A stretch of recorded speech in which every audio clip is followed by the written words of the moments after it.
This is text set 5, the power of knowledge. How can you obtain knowledge and use it for good? That's the essential question for today. Our goal is to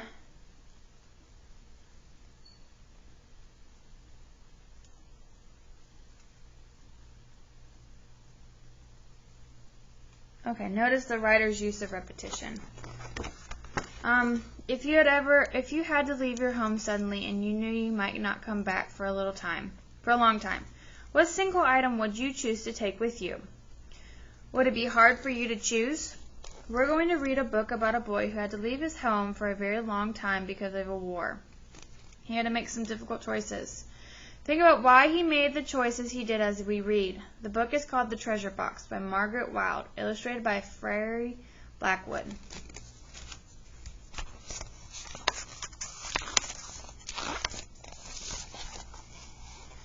When the enemy bombed the library, everything burned. So let's imagine what it might have felt like to catch words on charred paper. What do you think the author wants us to know here?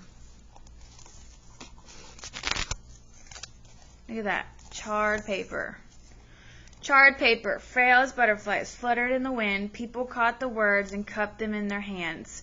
Only one book survived, a book that Peter's father had taken home to study, a book he loved more than any other. So think about that. When the enemy ordered everyone out of their houses, Peter's father brought out a small iron box. This will keep our treasures safe, he said. But we have no treasure, said Peter. No rubies, no silver, no gold. His father wrapped the book in a thick cloth and put it in the box. This is a book about our people, about us, he said. It is rarer than rubies, more splendid than silver, greater than gold. So Peter's father says the book is about our people, about us. Why might a book like that be a kind of treasure? Peter and his father joined the others fleeing the city. Behind them, their houses burned. For weeks they trudged through mud and rain. They slept at the side of the road, under hedges, in ditches, huddling together to keep warm.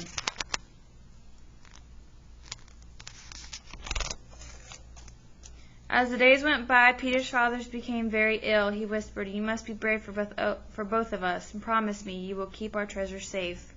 "I promise," said Peter, and he gripped his father's hand through the long night.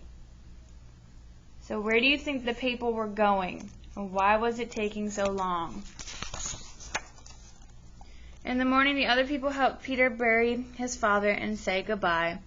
"Leave the iron box," they told him. "We have a long way to go." But instead, Peter left his suitcase behind and held on to the box. So his father just died. So do you think Peter made the right decision leaving his suitcase behind and keeping the box instead? By the time he reached the last village, Peter's arms ached. He knew he would never be able to carry the box over the mountains. At the edge of the village was a cotton with an ancient linden tree. Peter chipped away at the frozen earth under the tree and buried the box. Here it would be safe from bombs and fire.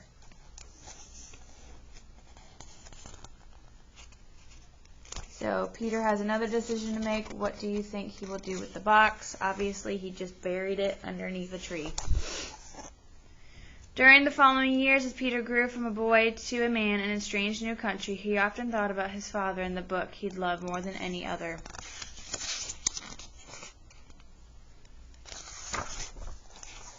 When it was safe to return, he journeyed back to the cottage at the edge of the village. He saw a little girl playing in the garden. He told her about the treasure under the linden tree. She helped him dig up the iron box. "Will I see rubies and silver and gold?" asked the little girl. Peter opened the box. "Oh," she said, "it's only a book." "This is a book about our people, about us," Peter said. "It is rarer than rubies, more splendid than silver, greater than gold." So, why do you think the author included this little girl in the story? How is she important to the author's message?